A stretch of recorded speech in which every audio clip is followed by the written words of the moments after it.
Hi எல்லாருக்கும் வணக்கங்க. Welcome to Edumatics plus. இன்றைக்கி தமிழ் புதல்வன் திட்டத்தை நம்மளுடைய முதலமைச்சர் அவர்கள் வந்து துவக்கி வச்சுருக்காரு.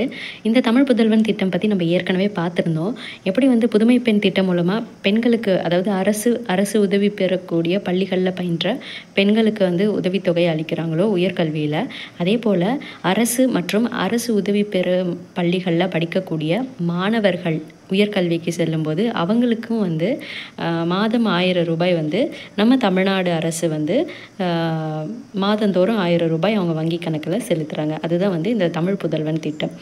அதாவது நம்ம படிக்கணும் அப்படிங்கிறதுக்கு ஏழ்மை அப்படிங்கிறது தடையாகவே இருக்கக்கூடாது அப்படின்னு சொல்லியிருக்காரு நம்மளுடைய முதல்வர். ஸோ இன்றைக்கி 9/8/2024 கோயம்புத்தூரில் இந்த திட்டத்தை வந்து நம்மளுடைய முதலமைச்சர் அவர்கள் தொடங்கி வச்சுருக்காங்க. இதில் 3.28 லட்சம் கல்லூரி மாணவர்கள் வந்து பயன்பெறாங்க. இப்போ இந்த திட்டத்துக்கு வந்து யார் யாருக்கெல்லாம் வந்து மாதம் 1000 ரூபாய் கிடைக்கும்? அப்போ அரசு பள்ளி, அரசு உதவி பெறக்கூடிய பள்ளிகளில் படித்த எல்லா மாணவர்களுக்குமே கிடைச்சிருமா அப்படிங்கிற ஒரு டவுட் இருக்கா?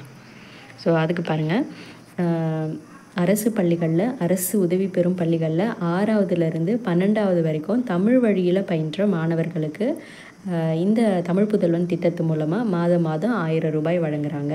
வேறு திட்டத்தில் உதவித்தொகை வாங்கிட்டு இருந்தாலும் அவங்களும் வந்து இதுக்கு தகுதியானவங்க தான். அதே போல் ஒரே குடும்பத்தில் எத்தனை பேர் வந்து அரசு பள்ளியில் படிச்சிருந்தாலும், அவங்க 6 to 12, இப்போது ஒரு அண்ணன் அந்த ஸ்கூலில் படிச்சிருப்பாங்க, பின்னாடி இருக்கிற 2 தம்பியும் அந்த ஸ்கூலில் படிச்சிருப்பாங்க. ஸோ அப்படி இருந்தாலும் இந்த தமிழ் புதல்வன் திட்டத்துக்கு விண்ணப்பிக்கலாம். அதே போல் வருமான உச்சவரம்பு, இனம் ஒதுக்கீடு அப்படின்னு சொல்லிட்டு எந்த ஒரு பாகுபாடுமே கிடையாது. ஒரே ஒரு விஷயந்தான், 6வதுலேருந்து 12வது வரைக்கும் தமிழ் மீடியம் படிச்சிருக்கணும். அரசு பள்ளியோ அரசு உதவி பெறும் பள்ளியோ அதில் படிச்சிருந்தா கண்டிப்பாக மாதம் நீங்கள் கல்லூரியில் சேர்ந்து படிக்கிறப்ப 1000 ரூபாய் உங்கள் அக்கௌண்ட்டுக்கு கிரெடிட் ஆகிடும். இப்போது யார் யாரெல்லாம் வந்து விண்ணப்பிக்கலாம், யார் விண்ணப்பிக்கக்கூடாது, எப்போதுலேருந்து விண்ணப்பிக்கலாம் அப்படிங்கிறத பார்க்கலாம். கல்லூரி மாணவர்களுக்கு மாதம் 1000 ரூபாய் வழங்கக்கூடிய இந்த தமிழ் புதல்வன் திட்டத்துக்கான விண்ணப்ப பதிவு நாளையிலிருந்து தொடங்குது.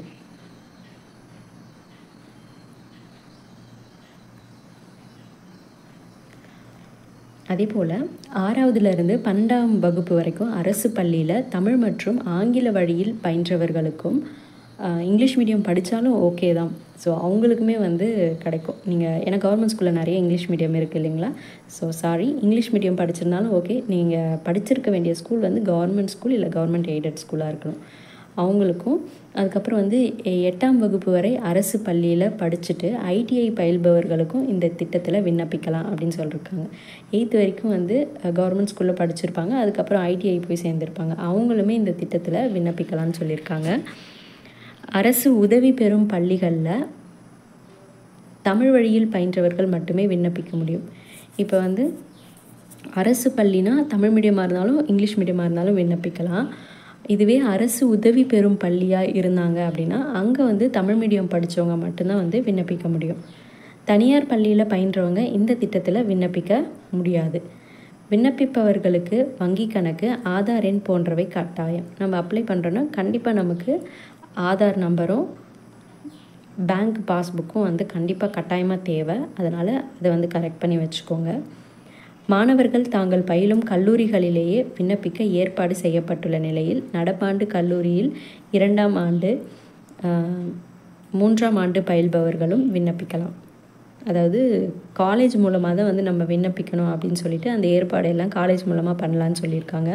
ஸோ இப்போ ஃபஸ்ட் இயர் சேர்ந்தவங்க, already second year, third year படிச்சுட்ருக்கவங்க கூட இந்த திட்டத்தில் விண்ணப்பிக்கலாம் அப்படின்னு சொல்லியிருக்காங்க.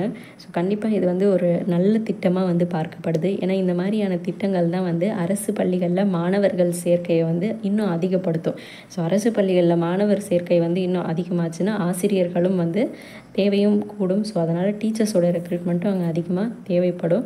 மாணவர்களும் வந்து மாதம் 1000 ரூபாய் அப்படிங்கிறது பெற்று அவங்களுடைய கல்லூரிக்கான செலவுகளை ஓரளவுக்கு அவங்க பார்த்துக்க முடியும் இதன் மூலமாக. ஸோ இந்த மாதிரி நல்ல நல்ல திட்டங்கள் நிச்சயமாக நம்மளுடைய தமிழக மாணவர்களுக்கு தேவை. ஏன்னா இது மேலும் மேலும் அவங்கள வந்து படிப்பில் கவனம் செலுத்துறதுக்காக ஊக்குவிக்கும். நன்றி.